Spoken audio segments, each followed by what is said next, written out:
Este salmo, ¿cuál es su contexto? Aunque no tenga un autor definido, la mayoría de los estudiosos dice y coincide en que fue escrito o compilado de alguna manera durante o después del exilio en Babilonia. Eso está claro por el versículo 47, cuando dice: sálvanos, recógenos de las naciones.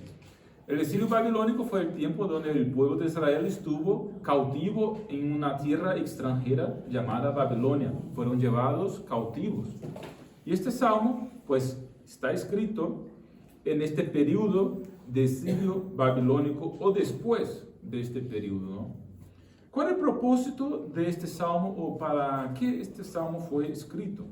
El pueblo estaba sufriendo en las consecuencias, debido a las consecuencias de su pecado en el cautiverio, en tierra extraña. Entonces, necesitan entender ellos por qué están allí y en qué pueden esperar. El salmista mira hacia atrás, el pasado de Israel, el pasado del pueblo de Dios, para mostrar que la rebelión no es algo nuevo, sino una constante, desgraciadamente, en el pueblo de Israel. Se rebelaron una y otra vez, desobedecieron una y otra vez al Señor, y ahora, cuando estaban en el cautiverio, por rebelión, pues, desgraciadamente, aquello no era nuevo. Pero había esperanza, porque el Salmo termina con un tono de esperanza. Entonces, ¿cuál es el género? Pasando aquí del contexto histórico, vamos a un segundo punto de esta introducción. ¿Cuál es el género de este salmo?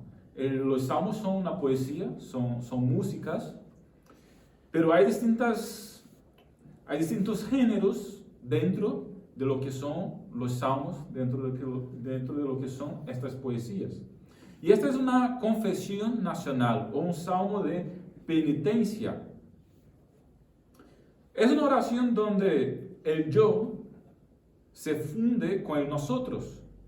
Es decir, el salmista está escribiendo él mismo y se pone en situación, pero a la vez habla por el pueblo. Entonces, ocasiones menciona yo esto o aquello, pero en ocasiones nosotros. Como por ejemplo el versículo 6. Pecamos nosotros como nuestros padres pecaron. Entonces, está hablando en plural, en representación de toda la nación, de todo el pueblo. Entonces, el salmista aquí no señala con el dedo el pasado desde una posición de superioridad, como si lo que hicieron en el pasado, ahora ellos eran mejores porque estaban haciendo mejores. No, no. Como nuestros padres hicieron, nosotros también hicimos, desgraciadamente, todos pecamos. Entonces, esta es la idea del salmista, ¿no? Su generación estaba sufriendo de la misma enfermedad que la generación pasada. ¿Cuál era la enfermedad? Olvidarse de Dios y rebelarse contra Dios. El pecado. ¿Cuál es el trasfondo de alguna manera teológico que podemos sacar aquí de este salmo, o podemos ver aquí de este salmo más bien dicho? Hay una doxología de la misericordia, es decir, hay un pensamiento sobre la misericordia aquí, ¿no? Un estudio de la misericordia aquí.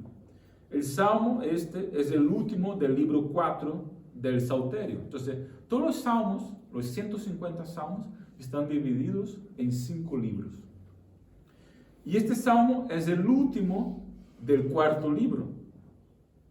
Y este cuarto libro se enfoca en el tema de que el Señor reina, que Dios reina.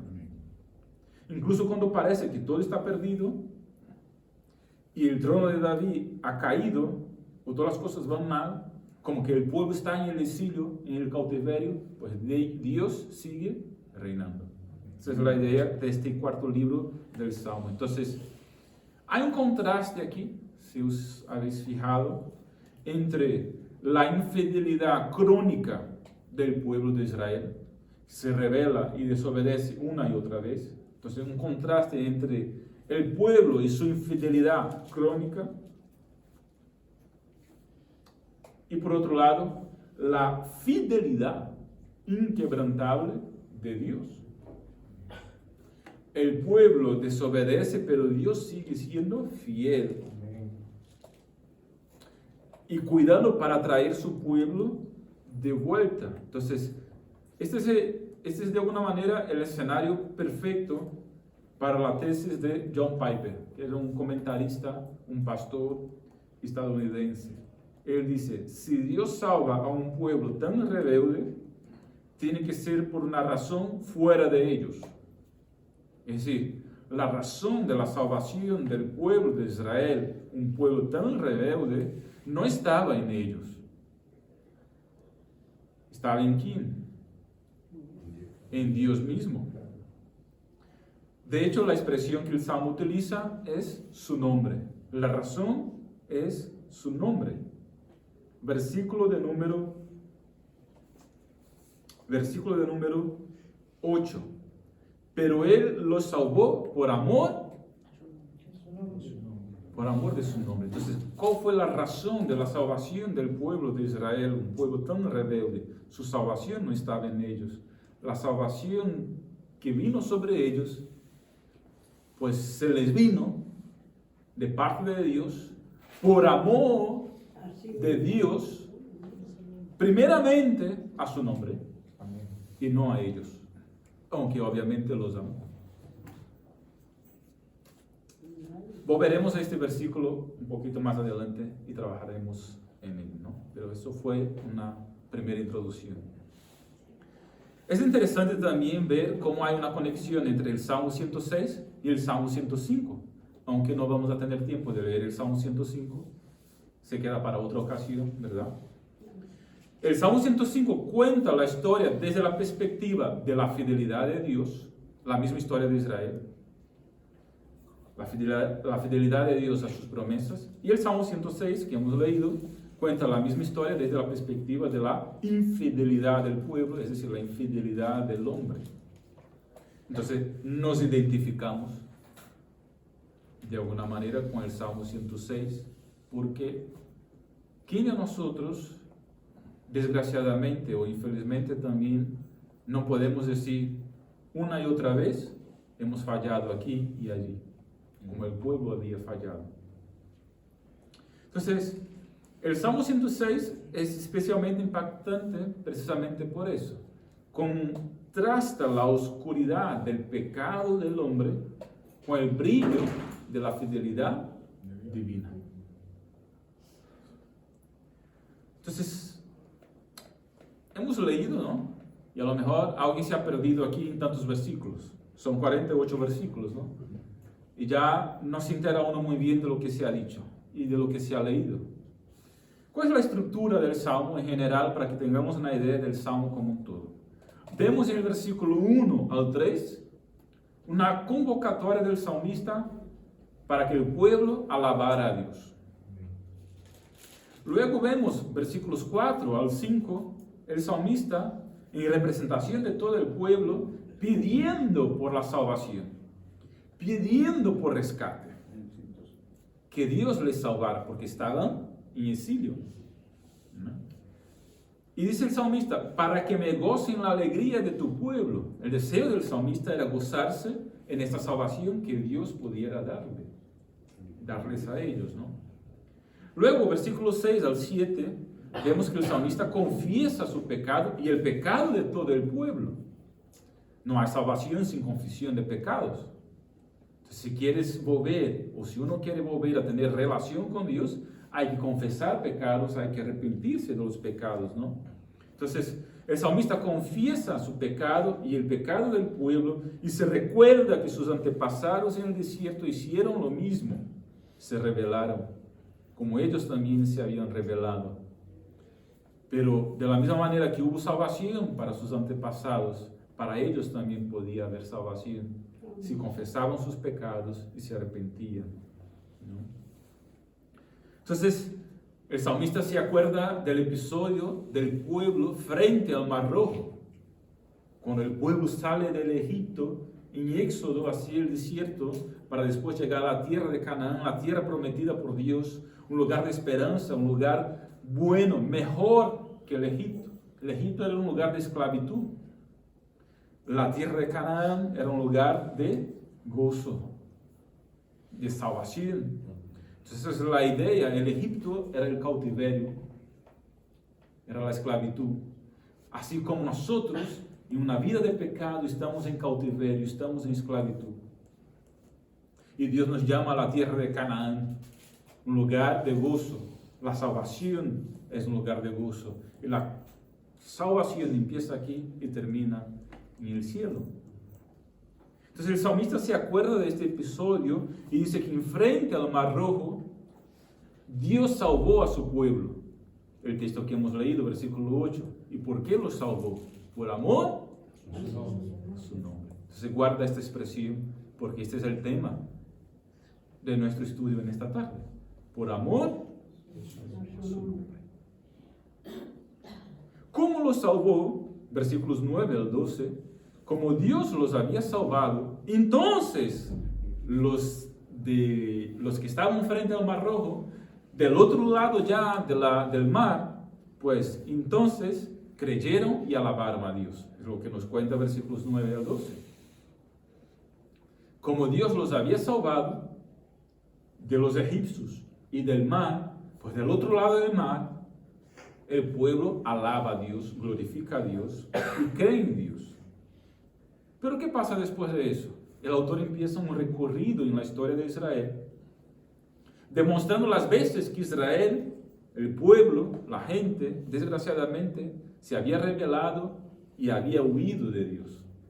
Había ido en contra de Dios.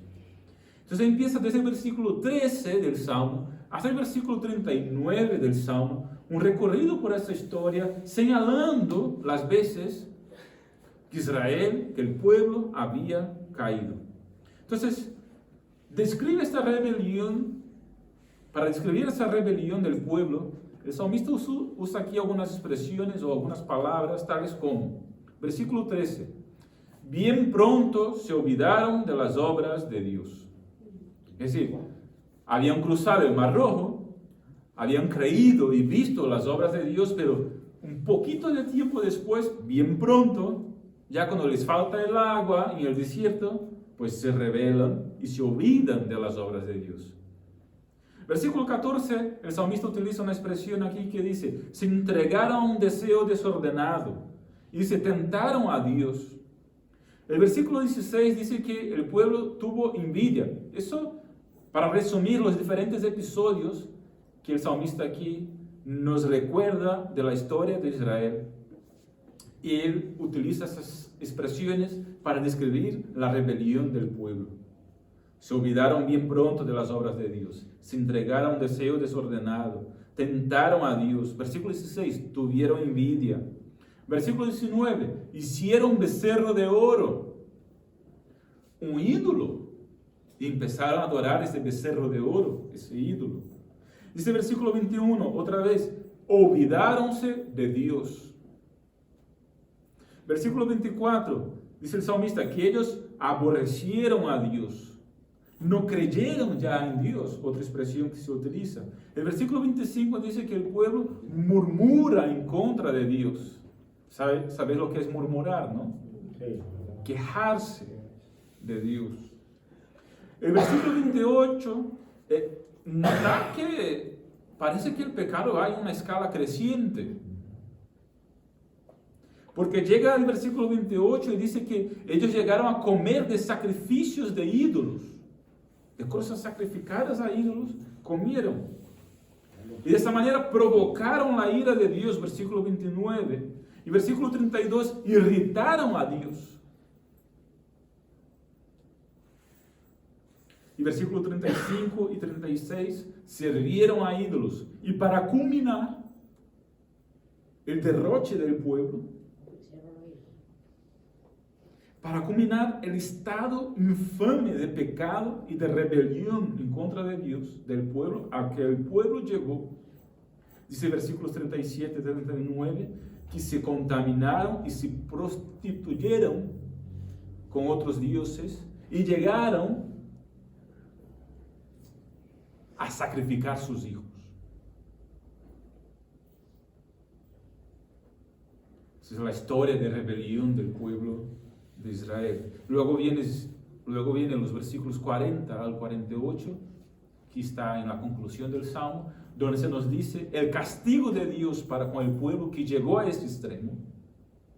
Pero a la vez, como he dicho, el Salmo termina con un tono positivo, porque se nos enseña la misericordia de Dios, donde ahí podemos ver esperanza, como el pueblo vio esperanza y pudo ser salvado, y por eso podemos nosotros también tener esperanza, porque si el pueblo de Israel, llegando a tal infamia, había esperanza para ellos, ¿para quién no hay esperanza?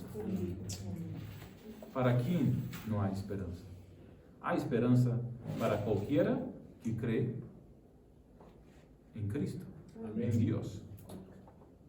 Así que tomando como base esta estructura, y voy a utilizar mucho del pensamiento de John Piper sobre este tema, ¿no? Sus comentarios. Vamos aquí a compartir 4 enseñanzas sobre el hecho de que Dios actúa por amor a su nombre. Como he dicho, este es el tema nuestro en esta tarde. Por amor a su nombre. ¿Al nombre de quién? De Dios. Dios actúa por amor a su propio nombre. Vamos a ver 4 enseñanzas entonces sobre eso. Primero, ¿cuál es la motivación de Dios aquí para actuar, para salvar? Ya lo hemos dicho, versículo 8, volvemos a repetir y quiero leer una vez más. Él lo salvó por amor de su nombre, para hacer notorio su poder. El versículo 8 aquí, para mí, es como el centro de este salmo. Es como el diamante de este salmo. Dice que lo salvó por amor de su nombre. Entonces, este John Piper enfatiza que Dios no es un ídolo que nos sirve a nosotros, sino que Él es el centro de su propio universo. Ya he escuchado a menudo que Dios salva al hombre porque le ama mucho. Y es verdad, Dios ama a los hombres, Dios me ama a mí. Y nos salva por amor. Dice Juan 3:16 que Dios amó al mundo de tal manera que dio su Hijo unigénito para que todo aquel que en Él crea no muera, sino que tenga vida eterna. Amén. Pero yo quisiera deciros también que antes de su amor por nosotros está su amor por Él mismo. Amén. Por su propio nombre, por su propia gloria. Y que nos salva primeramente por amor a Él mismo y como consecuencia por amor a nosotros. Y eso parece sutil, pero es una diferencia, es una observación, mejor dicho, que causa una diferencia tremenda en la forma como vemos la salvación en las Escrituras. Porque si entendemos que el propósito principal, por ejemplo, de la venida de Jesús y todo el plan de Dios para la salvación del hombre, es que el hombre sea salvo, ¿quién es el centro de la historia? El hombre. Si entendemos que el propósito de la venida de Jesús y todo el plan de Dios para la salvación, si entendemos que el propósito primero es que el hombre sea salvo, ¿quién es el centro de este plan? El hombre. Pero si entendemos que el plan de Dios para la salvación está basado primeramente en el amor de Dios por su propio nombre, por su propia gloria, ¿quién es el centro del plan de salvación? Dios. Ahora Dios. La Biblia cuenta la historia de la salvación, desde Génesis capítulo 3, versículo 15, hasta Apocalipsis. Si decimos que el propósito principal de la salvación del hombre, del plan de Dios para la salvación, es el hombre, estamos diciendo que la Biblia está centrada en la salvación del hombre. La Biblia está centrada en el hombre. Pero si decimos que la salvación del hombre es para la gloria de Dios y Dios la hace por amor a su propio nombre, por amor a su propia gloria, ahí estamos diciendo que la historia que cuenta la Biblia está centrada en la gloria de Dios. Entonces, Dios actúa a lo largo de toda la historia y en las Escrituras lo vemos. La acción de Dios, el plan de Dios, la forma como Dios actúa es primeramente ¿por qué? Porque Dios quiere preservar su gloria, porque Dios quiere que Él mismo sea glorificado y que su amor sea la cosa más importante. Por eso dice el texto, lo salvó por amor. Y ahora tú me preguntas, entonces Dios es egoísta.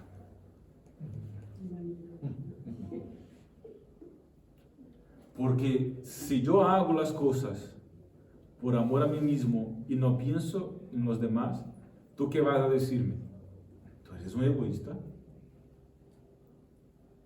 Y si ahora yo os digo que Dios está actuando en todas las Escrituras y su plan principal tiene como razón primera el amor por su propio nombre, el celo por su propio nombre, tú puedes pensar, pues, ¿estás diciendo que Dios es egoísta entonces? No. Dios actúa primeramente en razón o por amor a su propio nombre, antes de todo, porque esta es la única forma que realmente Él tiene de proveer lo que es necesario para el hombre. Porque Dios ama su propio nombre y preserva su nombre, nosotros podemos gozarnos en lo que es el plan suyo. Para dejarlo más claro o más sencillo, Dios salvó al pueblo de Israel por amor a su nombre. Si Dios los salvó, ¿qué pasó con ellos después? Se quedaron gozosos, felices, contentos. Entonces esta es la ecuación que vemos en todas las Escrituras. Gloria de Dios, felicidad del hombre. En este orden. En este orden. Dios salva a su pueblo para su gloria y el pueblo se queda gozoso, contento. Intenta invertir el orden y no tendrás a nada. No tendrás gozo y no tendrás gloria para Dios. No sé si me explico. Espero que sí. Entonces esa es la idea central. Dios no nos salvó porque nosotros fuéramos valiosos o buenos. El versículo 6 ya dejó claro que somos pecadores. Entonces esa no es la razón. Qué bueno eres, Nelson. No sé, me he fijado en ti y eres tan bueno, tan así, que te voy a salvar. No, este no es Dios. ¿Dónde estaría la gloria de Dios en eso?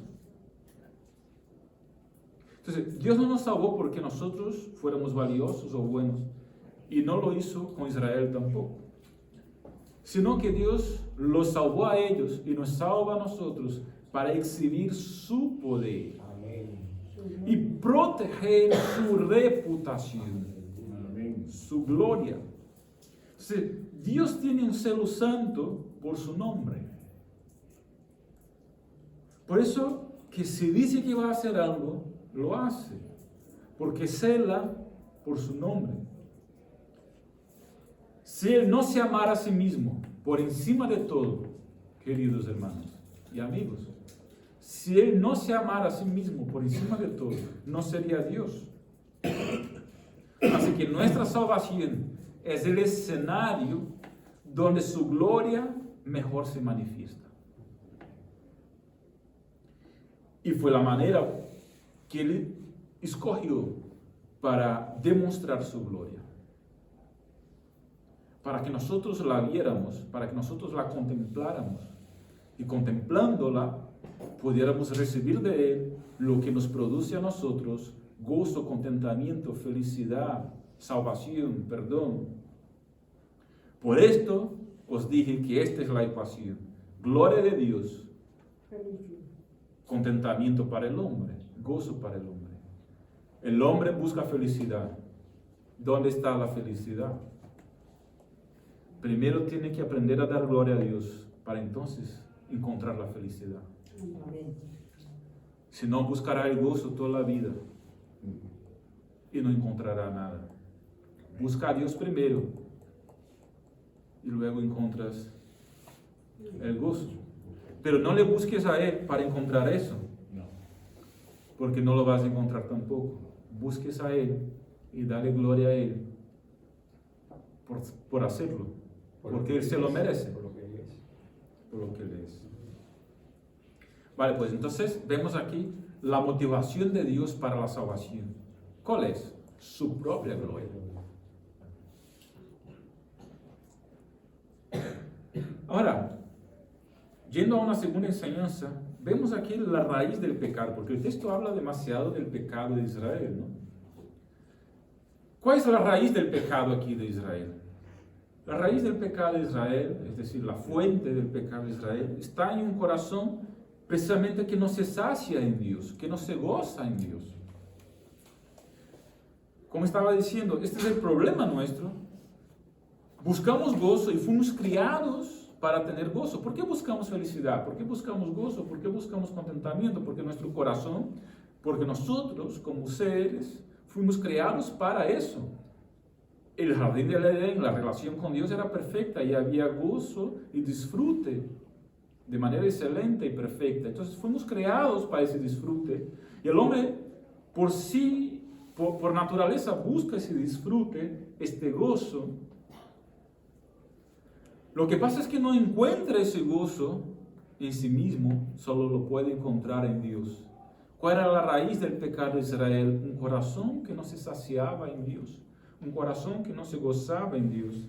El Salmo menciona que ellos olvidaronse de Dios, que ellos tuvieron deseos desordenados. Pudiéramos definir el pecado precisamente como el acto de beber de cisternas rotas en lugar de beber de la fuente de agua viva. Eso decía John Piper. Como he dicho, estoy utilizando aquí mucho del contenido de este pastor. ¿Cuál es la idea central aquí que estamos trabajando cuando hablamos de la raíz del pecado del pueblo aquí? La idea es que el pueblo se rebeló porque dejó de estar satisfecho en Dios. El pueblo se rebeló porque dejó de estar satisfecho en Dios. El pueblo pecó porque dejó de estar satisfecho en Dios. El olvido no era un despiste mental. Su olvido de Dios no era un despiste mental, sino que perdieron el deleite en Dios. Perdieron el placer en estar en Dios. Perdieron el placer de la comunión con Dios y obviamente el placer de la comunión unos con los otros. Y cuando perdemos el gozo en el nombre de Dios, ¿qué ocurre? Se buscan sustitutos.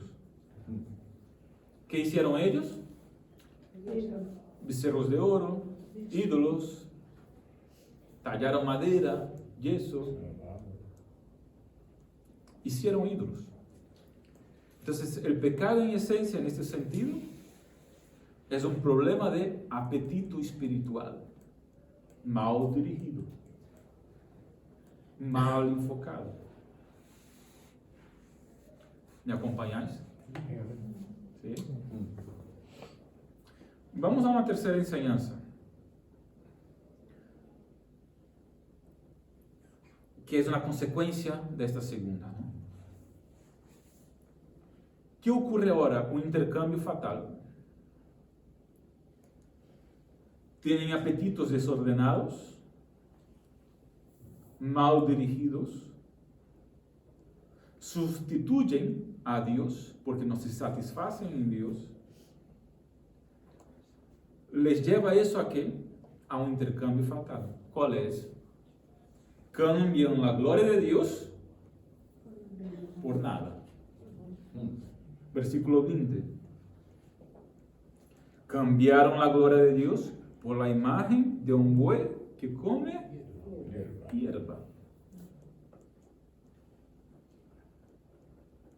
Podríamos decir otras cosas. Ellos hicieron esto. La gente hoy día hace muchas otras cosas. Mi esencia es lo mismo. Cambiar la gloria de Dios por alguna otra cosa. Por ídolos vanos. Que puede ser incluso el mismo dinero, por ejemplo. O una fotita que se lleva uno en la cartera, en el bolsillo. O una imagen tallada de madera o de lo que sea. Un lienzo, exactamente. Entonces, este punto conecta con Romanos 1. Con Romanos 1. El salmista dice, cambiaron su gloria por la imagen de un buey. Pablo dice, cambiaron la gloria de Dios por imágenes y ídolos. ¿Cuál es la idea central que estamos viendo aquí? Esa es la locura del ser humano. La locura del ser humano. Tenemos al Dios infinito y se prefiere a un buey que come hierba. Tenemos al Dios infinito, todopoderoso, y prefiere uno dar gloria a una imagen. ¿Qué es eso? Una locura. Pero voy un poco más allá. Esto es un insulto al nombre de Dios. ¿Y qué pasa? Dios tiene celo por su propio, porque hace las cosas por amor a. Por eso el pueblo va al cautiverio. O sea, la maldad del pecado se mide aquí por la dignidad de quien es rechazado. El pecado no es solo romper reglas, es decirle a Dios, este becerro, o mi dinero, o mi orgullo, o mi eso, o mi aquello, me satisface más que tú. Entonces, por amor a su nombre, ¿qué ocurre? Dios no puede dejar pasar este insulto sin justicia. Dios no va a pasar por alto ese tipo de insulto. ¿Por qué? Porque ama por amor a su nombre. Pero vamos a la cuarta enseñanza, yendo hacia el final. Y como he dicho, el Salmo termina con el tono de esperanza. Entonces, Dios actúa por amor a su nombre y tiene fidelidad a su nombre. A pesar de la lista de pecados que se menciona, versículos 13 al 39, el Salmo no termina en destrucción. ¿Cómo termina el Salmo? Dios se acordaba de su pacto. ¿Con quién hizo Dios el pacto? Con el pueblo de Israel. ¿Por qué salva Dios al pueblo de Israel? Porque se acuerda no del pacto que hizo el pueblo con él, sino del pacto que hizo él con el pueblo. Porque el tema no es el pueblo, el tema es él. El tema es Dios. ¿Por qué no se rescata a Dios cuando estamos en lo peor?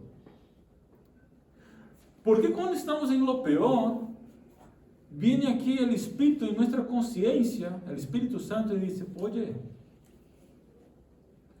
nos ama mucho Dios, pero déjame decirte también algo.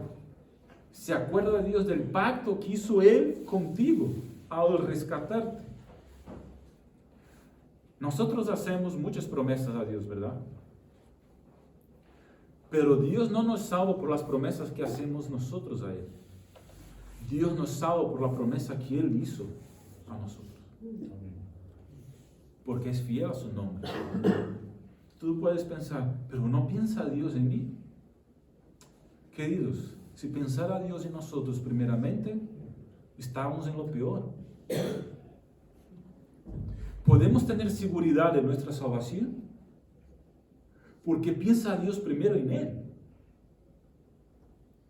A ver, nosotros somos inconstantes. Nosotros somos cambiantes. Nosotros estamos aquí, allá, abajo y arriba, como una montaña rusa.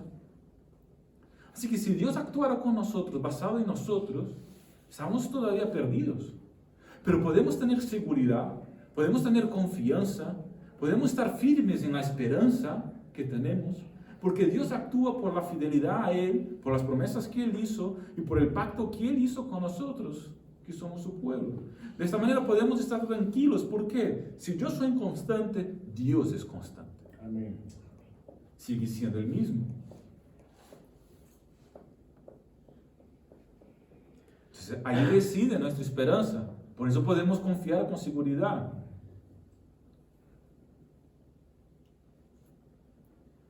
La idea central, ¿cuál es? Nuestra única esperanza es que Dios es fiel a su propia palabra. Porque si su fidelidad dependiera de nosotros, una vez más, ¿qué pasaría? Perdidos estaríamos. Pero Dios mantiene su palabra porque es fiel a su palabra. Nos mantiene por eso. Entonces, Él no nos restaura porque lo merezcamos. Esto es clave. No nos salva porque lo merezcamos, sino para que su nombre no sea blasfemado entre las naciones y para mostrar su misericordia infinita. Así que me gusta esta expresión de John Piper, que la mayor noticia del universo es que el compromiso de Dios con su propia gloria es el fundamento de nuestra seguridad eterna. Esa es la mejor noticia para nosotros. La mejor noticia para nosotros es que el plan de Dios para salvación nuestra de su pueblo está pensado primeramente, o está basado primeramente en el amor a su nombre.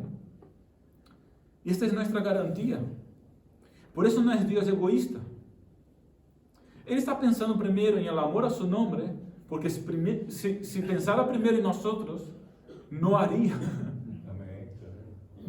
lo que hace.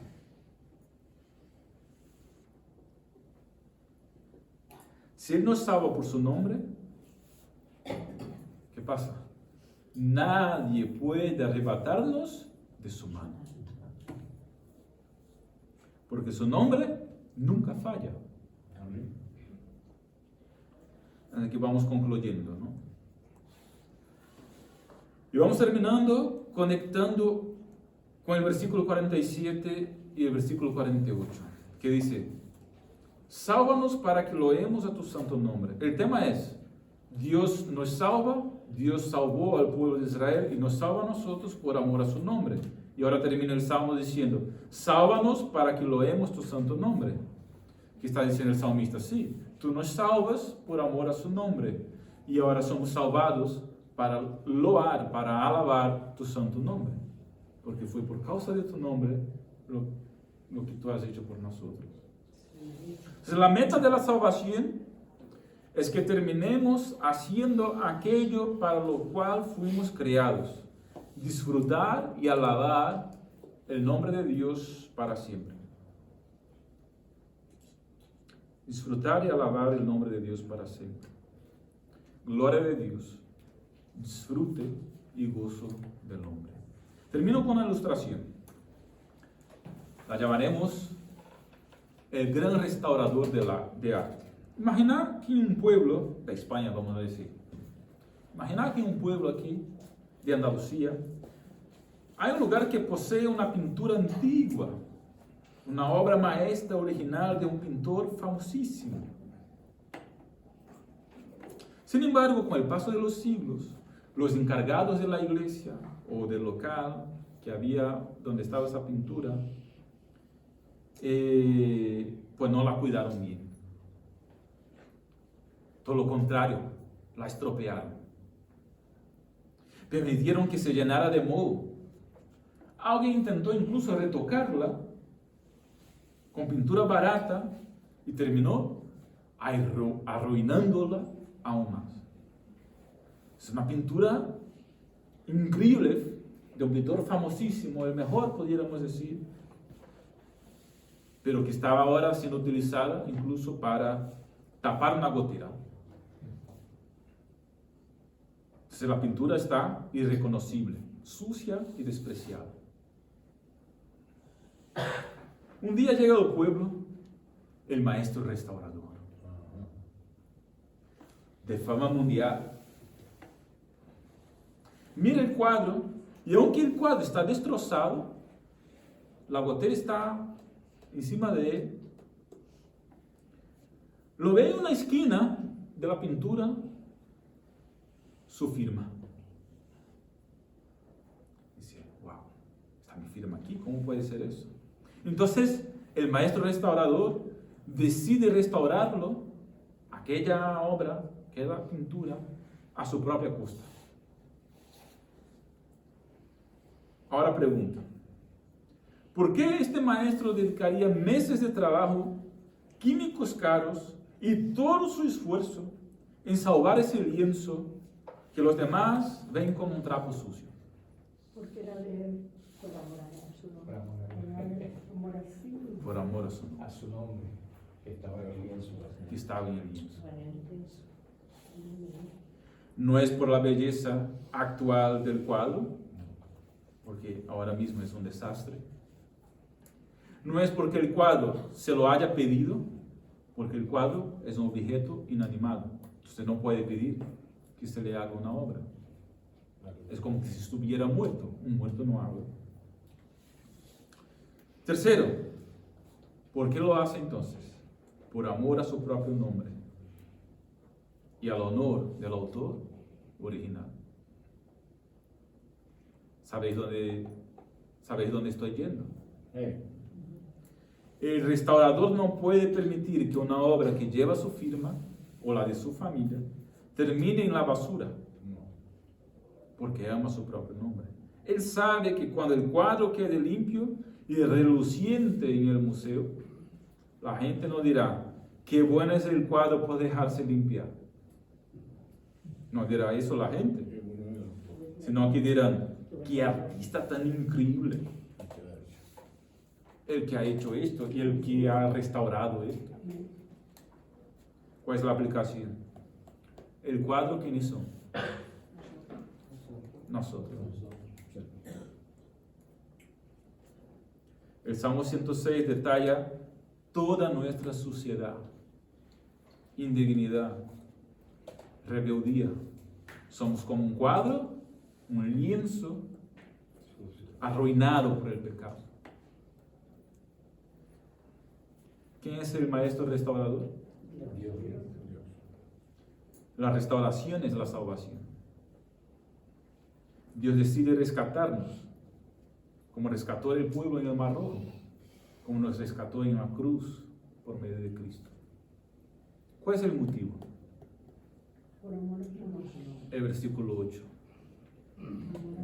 Nos restaura por amor, porque está su nombre escrito. Ahí. Su firma está en nosotros, creados a su imagen y semejanza. No permitirá que su reputación sea manchada por el fracaso de su pueblo. Su nombre está en la iglesia, no permitirá que la iglesia fracase. Por eso, prevaleceremos. Esa es nuestra esperanza, que reside en Dios. Así que, hermanos, amigos, Dios no te salva porque seas una joya brillante. Perdona que te lo diga. No eres la persona más guapa del universo. Y no te está salvando Dios porque eres bueno. te salva para demostrarle al universo que Él es un Salvador tan grande, tan bueno, tan maravilloso, tan lleno de poder y gracia, que puede convertir un lienzo arruinado en una obra que proclame su gloria Amén. para siempre.